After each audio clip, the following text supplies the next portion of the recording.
California's high-stakes attempt to tax its wealthiest residents has already sparked a massive exodus, draining billions in potential revenue before the tax even hits the ballot box. And that number, the billions lost, is really where we have to start this deep dive.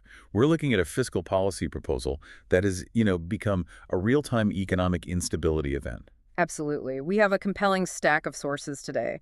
We've got official fiscal warnings from the Legislative Analyst's Office, the LAO policy critiques from groups like the Cato Institute, and expert opinions directly from California venture capitalists and founders. Right. Our mission is to understand the structural flaws and the unintended consequences of this policy proposal, regardless of its, political intent. Precisely. The initiative in question is a new ballot measure filed as AG File Num 250024. It proposes a pretty significant one-time 5% tax on the worldwide net worth of California's billionaires. So anyone with assets over $1 billion.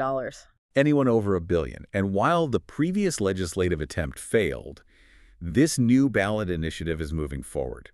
And that's what's causing all the chaos. And here's the staggering consequence. The instability around this proposal has triggered preemptive moves by the ultra-wealthy. It has. The sources cite venture capital estimates suggesting that as much as $1 trillion of billionaire wealth is estimated to have already left California. $1 trillion. $1 trillion. It's an enormous figure, and it's happening well in advance of the crucial tax obligation date of January 1st, 2026. Okay, $1 trillion. That number is just, it's hard to wrap your head around. What assumptions are behind that? Is that a calculated loss of potential tax base, or what is it? It's a combination, but you should think of it as a warning flare. It represents the estimated net worth of individuals who have either already formally relocated or announced plans to move, specifically citing this tax. And the key point is that this departure doesn't just reduce the potential base for the wealth tax. Exactly. It takes away something more immediate and permanent. Their annual income tax revenue, sales tax revenue, and the tax base created by the staff and supporting businesses that go with them. I mean, it's a loss happening right now. Okay, let's start by contextualizing why proponents feel this gamble is necessary. What's the political argument driving this whole push? Well, proponents argue the state is facing an acute fiscal crisis. They point to a significant $19 billion healthcare budget hole. $19 billion. Yeah, and this is partly created by federal funding cuts, specifically changes tied to the Affordable Care Act and legislation like H.R. 1. That's a large and pressing deficit, so you can see why the legislature is looking for massive revenue injection. Exactly. And the moral case they make is pretty straightforward. They argue this tax asks billionaires whose wealth has grown at an average rate of 7.5% annually, compared to average wage growth of only 1.5%, to finally pay their fair share. So that's the rationale. But if we follow the source material, the LAO, the state's own nonpartisan fiscal body, pivots really quickly to the major fiscal risk here. The LAO's warning is the heart of the sources we analyzed. They certainly estimated that the wealth tax would provide a temporary revenue spike, maybe bringing in tens of billions of dollars.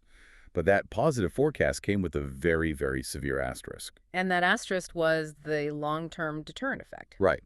The Legislative Analyst's Office explicitly warned of a, and I'm quoting here, likely ongoing decrease in state income tax revenues of hundreds of millions of dollars or more per year. So this isn't a guess. This is the official financial analysis stating that the temporary gain guarantees a permanent leakage of state income tax revenue. Because the wealthy will leave. What's fascinating here is the distinction between who this tax targets and who normally pays taxes. Most ordinary earners can't just pack up and move across state lines to save 5%. Their job is tied to a physical location. But billionaires operate in a completely different world. Their assets are highly mobile. Their wealth is often held in stock, financial instruments, private equity, all easily transferable.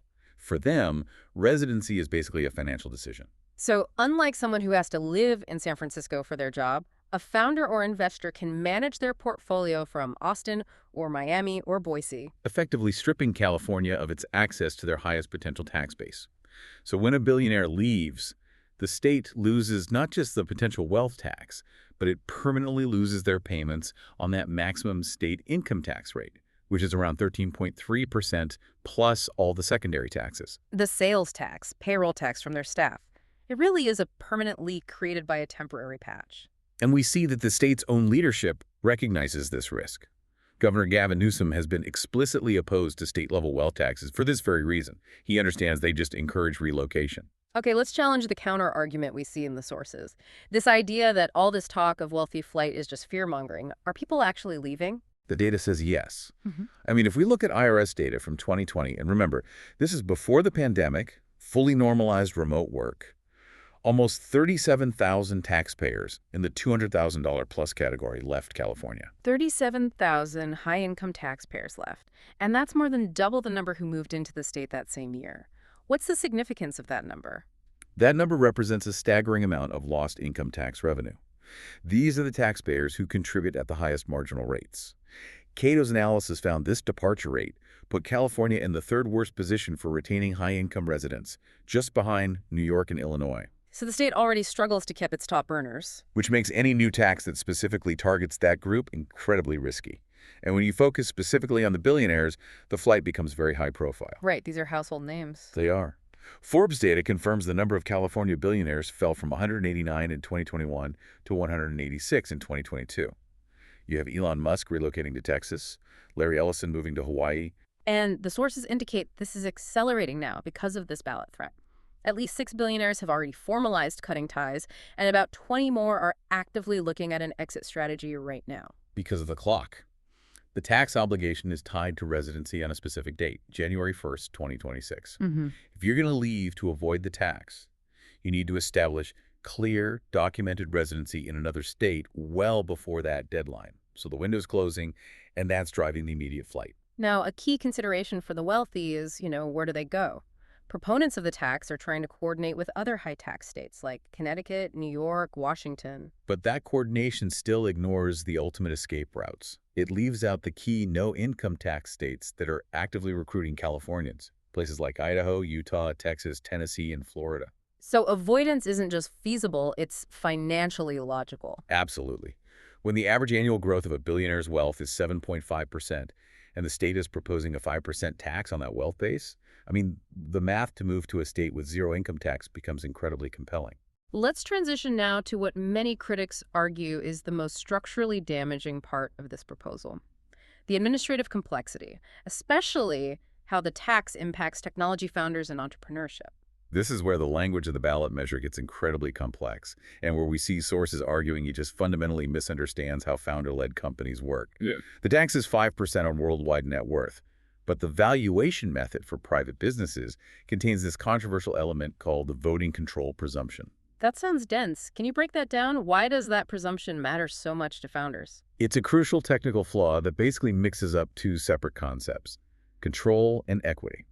The measure presumes that a taxpayer's ownership percentage is at least equal to their voting or control percentage. So if a founder holds 30% of the voting rights to protect their vision for the company, the tax treats them as if they economically own 30% of the company's value, even if their actual equity stake is much, much smaller. that seems like a direct attack on the dual-class share structure that, Silicon Valley was built on. Founders retain control to execute a long-term vision, even after they dilute their economic stake. It is. And the sources highlight an extreme example to show what a disaster this would create. The Google co-founders, Larry Page and Sergey Brin. Because of their specialized share structure, they possess about 30% of the voting rights. But their actual economic equity is only around 3%. So if the state taxes them based on that 30% control figure, what does that do to them financially? The analysis is staggering. Based on their control stake, the estimated tax bill could be around $60 billion each. $60 billion. To pay that, they would be forced to liquidate up to 50% of their actual shares in Google. This pressure is widely cited as the main reason both Page and Brin have reportedly severed ties with California. Think about that for a minute. You're forced to sell half of the company you founded, your actual stake, just to pay a tax bill on the control you kept to ensure the company sticks to its mission. What kind of signal does that send to the next generation of innovators? That's the core economic warning from critics like Palmer Luckey, the CEO of Anduril. He argued that this measure makes founder-led companies practically illegal in California. It forces entrepreneurs to just abandon the long-term mission. Yes, it forces them to pivot instantly toward profit obsession over long-term sustainability. just to generate the cash to meet tax demands. Yep. So the tax essentially punishes the specific corporate structure that fueled California's success. Which brings us to the final key section, balancing the short-term financial fix against long-term economic stability. Let's look at the revenue stability first. Proponents are promising a massive, temporary $100 billion collection over 5 years. But that number is highly volatile. The key valuation date is December 31st, 2026. So that $100 billion projection depends entirely on unpredictable stock market prices on that single day. If the market dips, that revenue could just collapse overnight. You're using the most volatile possible revenue source to fund essential public services. We should address the proponents' counter-argument here. They claim corporate taxes are unaffected. They argue corporate income tax is based on sales within the state, regardless of where the billionaire owner lives, like Tesla, for instance. And that's true. Corporate tax structure is largely independent of owner residency. But the conservative counterpoint, which you see across the sources, shifts the focus from current corporations to future ones. The greater risk is the long-term deterrent effect on formation. Meaning, if you target the specific mechanisms that allow an entrepreneur to control and build a new business like this motor control presumption, you're basically guaranteeing that the next Google or the next Tesla will choose to launch and locate in a state that doesn't penalize that kind of control. So driving away high-income earners and discouraging new enterprises just ensures future state revenues will be permanently lower. What's the alternative path critics propose? It's primarily fiscal discipline.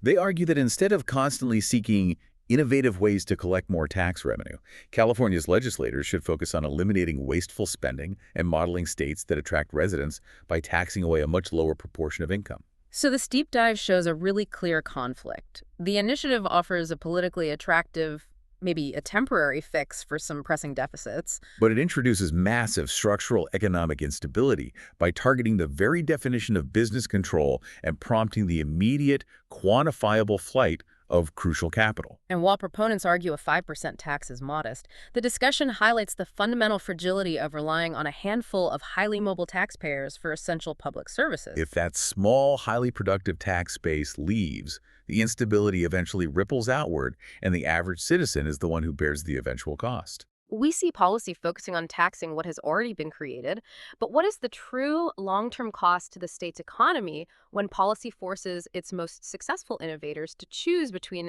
staying true to their long-term mission and simply leaving the state?